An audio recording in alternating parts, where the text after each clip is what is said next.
Hello, I'm Nige. A little bit of one-upmanship there, I think, going on. I'm Anders. Hello. Welcome to a cheeky extra. This is where we just kick back after working ever so hard, talking about tea and things like that. And we just chill, don't we? Yeah, yes, the bizarre start was I was waiting there. I thought, man just needs to start. I'm waiting for him, waiting for him. I thought, oh yeah, I start. Hello, I've tried. Anyway, oh, it's been a It's long late at night. night. It's almost, honestly, it's nearly 8:10. Oh, yeah, yeah. Yeah. Anyway, yes, you So look at what a bit of music and a bit of tea. Might be tea? unusual tea. It might be coffee. It might be hot chocolate. It might be anything. We don't care. It's It's actually punk. it's that time of year really that hot chocolate is going to come into play at some point, isn't it? Yeah. However, I've got a very seasonal one. Have you? Go on then. I'm brewing some tea here in my brewdini. Brudini, yes. There you go. It looks a little pond waterish. Yeah. That could be just the light. I don't know. It's corn silk tea. No, that copper corn here. Okay. And when Yeah. you peel the corn, you've got all those stringy bits. Yeah. Oh, is that what it is? Is that corn And silk? that's the silks. You store them. And I've got here's the jar of mine. Oh, dried and they're in the jar. Okay. They've got packed with vitamins, meant to be very medicinal. I've not tried it yet. Okay. How intriguing. Yes, Um, spiders just escaped from the cob there. I've only just picked that. It's coming to the end of the season. I've only got a couple of cobs left. okay. I've just poured into here. There's a little bit of honey that suggests, which I think it will need flavouring. So I'm just going to mix that in with my honey. Okay. And while I'm doing that, what have you got, Anders? I've gone Darjeeling. Oh, I think I've got that. It's a tea that I don't really spend a lot of time thinking about. But since we've been doing this, and since I was spending a lot of time down at my chum's place at It's Tea, Yes. I find myself just experimenting with tea, and I'm very much aware that tea drinkers, the tea drinkers, which I'm sure we will become at some point, I think we're consider. well on our way now. Oh, good God, yes, absolutely. Um, this is, yeah, Darjeeling is seen as the champagne of teas. Yeah. And while because I make it so infrequently, I had to look up what's your brew time, Yeah, um, yeah. and then the question is, do I have milk? Um, the answer is, I just Googled it. Do you put milk in Darjeeling? And they say tea aficionados will turn their nose up at the fact that somebody might put milk in their tea Mhm. in Darjeeling. Me being me, not having milk in my tea because I'm well on the way to being there. Um, Champagne and tea. I don't like the champagne of champagne, to be honest with you. Anyway, cheers. Chin chin. Oh, this is quite nice, actually.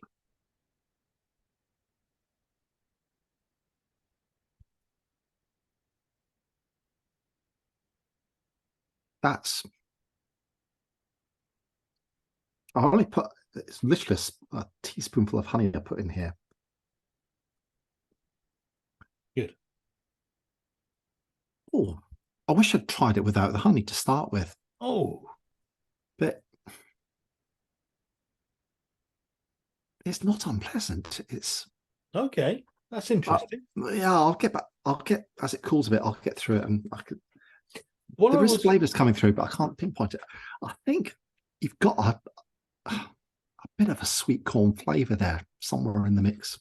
You'd hope, wouldn't you? Yes. Yeah. Um, the Darjeeling.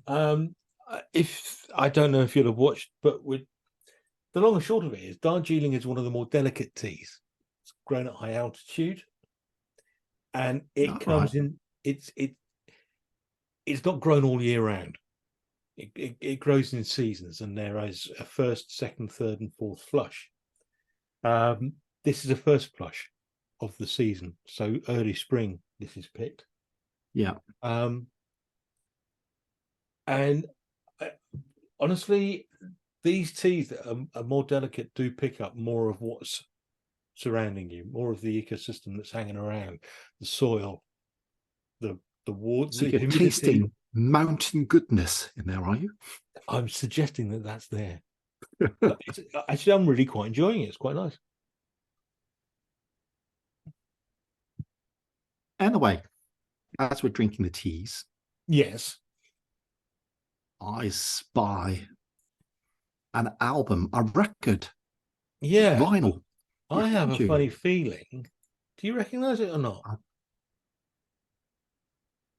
No, No? no, Okay. it just might be just too far away. If I bring it in a bit further. No. This is an album called Grace Under Pressure by Rush. All right. No, I don't have many Rush stuff. No. Rush are a band that I love deeply, and I keep forgetting that I love them dearly. Yeah. Watch as that falls. Watch it, it will fall. Um, they started off as kind of they're Canadian, and I think the first real big album they had was 2112, which was this huge, sprawling conceptual first half of an album. And then we had albums like Farewell to Kings and Hemispheres, which were Which one equally. was Tom Sawyer on? Because that's when I became aware of them. That's where I'm coming to. Oh, So right. we had, sorry, yeah, because we had, yeah. So Hemispheres and Farewell to Kings are linked together, and they are slightly proggy concept albums. Then they start moving away and doing different things. And Tom Sawyer comes up on the album Moving Pictures. That's it. Can't remember what year that was now. And it's a beautiful album, magnificent. And that's It when was they like start. early 80s, I would guess. I would guess 81. Yeah, around about then, because I remember it hitting the charts when I was really starting to get into music at then. Yeah. And I absolutely love Tom Sawyer. I think Tom Sawyer is an absolute peach of a song. I think I railed against that fact that perhaps Neil Peart was the greatest drummer of all time. But in retrospect, when you look at it, listen to him, he's magnificent, beautifully Yeah. creative, very technical, and yeah. So I did a bit of a cheat there. 1981 for Moving Pictures. The album before that is Permanent Waves, which has a song on it called Spirit of Radio, which has so many. It's a 3-minute pop song with so many time changes in it. It's unbelievable. I have heard that. I can't remember at the moment. Anyway, what's the track listing on the album? So this was we got Signals came after Moving Pictures, and then this one in 1984. It's got no big singles on it. Right. You won't know them probably. We've got Distant Early Warning, After Image, Red Sector A, The Enemy Within. That's all side one. Yeah. And side two is The Body Electric, Kid Gloves, Red Lenses, Between the Wheels. Beg your pardon. I vaguely recognize some of the side B there. Yeah. Okay. So I think the big track is The Body Electric. Yeah. But yeah. No, Can I just point out, yeah. second out album that's got Snoopy's written all over it, that little cut. Did they do that? No, they didn't. It's just it was Oh, secondhand. second hand. Sorry, take a great big chunk out of it. I was in the Isle of Wight over the summer holidays. Yeah. For those of you not from the UK, the Isle of Wight's down the bottom bit. It's a big island off the south coast. Well, it's a big island. It's not. It's quite a small island, I suppose. Depends on your. If you're an ant, it's huge. Yes. Yeah. Yes. But anyway, it's got a population of about 120, 130,000, so it's fairly big. Okay. Anyway, I think it was Ventnor. Was that record shop? Oh, really? Vinyls, and I thought I spent a good half hour flicking through the albums. I hadn't done that for 30 years. Now you see, I went into HMV in Bournemouth the other day, and again, the amount of vinyl increasing. It's just great to see. I've got nothing to play it on, which is annoying, so I'm not buying anything at the moment. But it is just nice, like you say, just to pull the. Yeah, I want that.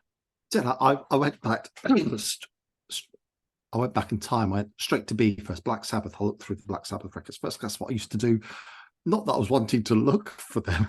I do exactly the same with Marillion. Yeah, I've got them all. Yes. But it's just one of those things. I wonder if they've got Marillion. Yes, they have. Oh, so have I. There we go. Yeah, I think that's part of it. Oh, yeah, got that one. I think it gives you a marker as to what you're going to expect in the shop, perhaps. Yeah. Yes, I think you're right, because if it's got good stock of some of your fave bands, it's a good shop. Yeah, it's a good record store, I think some people call it. Yeah. That's what the kids on the street call it, the record store. It was just so nice seeing a shop like that. Yeah. Just for a little bit of elaboration, Snoopy's was a second-hand record store in Boscombe, suburb of Bournemouth called Boscombe, which is on the south coast. Indeed, yeah, overlooking the Isle of Wight. You can see it from certain points. Yes, and Snoopy's is a dingy little shop run by a bloke who was ageless. He was continually 55 as far as I was concerned. I know. I wonder what happened when the smoking ban came in, because you gather it was always a thick cloud of smoke over the whole shop. It would, yeah. You take in the albums you had enough of. Pack hanging out, you go, no. Give you a $5 for the lot. Right, yeah, there you go. Thanks, yeah. But yes, it was a rite of passage for people who lived in our area, wasn't it? Who loved music and record stores. You go down Snoopy's, get some second-hand records, and that's how I started a lot of my collection. Yeah, because you could take a risk for little money. £2.50 for an album. Yeah, or less if you like rubbish, like I did sometimes. But yeah, it was a cheap way of getting. Probably like a quarter of my collections originates in Snoopy's. I would say so. Yeah, I would say the same. And in fact, one of my Black Sabbath albums I got there for a couple of quid. I think it's worth about £300 or £400 now. Really? It's the first. You didn't hear that off camera. Mrs. Nige in another room was listening in. Obviously, it just said, "Sell it." And she's blissfully unaware of everything that's going on, obviously. Yeah. But obviously, the mention of money, it's like, like a little dog. Well, it's depending on condition. I don't think good condition. It can be up to about £800-900. Right. I know this wasn't, because I got it in Snoopy's. But yeah, perhaps. Well, yeah, I refashioned an old record player that my parents had when I was a kid. It's integrated amplifier and turntable. Yeah, but it's just too big to go anywhere. I've got no room for it, so I got it working, but I can't use it. So I think I'm going to go the way of it's going to go the way of the West, and I'm going to get a more functional one in. And yeah, I'm just going to start buying albums up that are coming out at the moment. Oh, modern Those stuff. special albums that come out, like Wolf Alice. I'm a big fan of Wolf Alice at the moment. Oh yeah. It would be just nice to get some Wolf Alice on vinyl, because I know Marillion, I know Sabbath, I know Metallica, Yeah. I know all of that on vinyl. It'd be just nice to hear something else. Now, last year, I bought my first album for 30 odd years. Letweg. Yeah. Wet Leg. Yes. Sort of punky alternative band. Yeah. Most And famous track so far is Chaise Long. yes, on the chaise long On all the day Chaise. long. It's a stonking album, that, isn't it? Anyway, how's your Darjeeling going down? My Darjeeling's going down beautifully, to be honest with you. It's got a nice dryness to it, but it has got a lightness. This could be just power of suggestion, but this is first flush, the youngest of the leaves, the most tender. Mm-hmm. I read somewhere that the younger the flush, the more the caffeine. All right. Is that a black tea? Yes. Yeah. Okay. Yeah. I think so. Yes, it is. Yes. Sorry. Yes, it is. But black tea covers so many bases. Let's face it, doesn't it? Yeah, but it's the oxidation process in the. Yeah. So there's probably stuff like Darjeeling right at one end, and then Assam right at the other. So Yeah. but yes, it is. It's a black tea. Yeah. Well, this is. I really wish I'd tried this without the honey to start with. Another time, another place. I know, but I've got 2 jars of this. The other jar is smoked corn silks. How did you smoke? Well, probably I think the nicest way to have sweet corn, when you got it on the cob, you just put the whole thing on the barbecue. Okay. In the leaves. Yeah.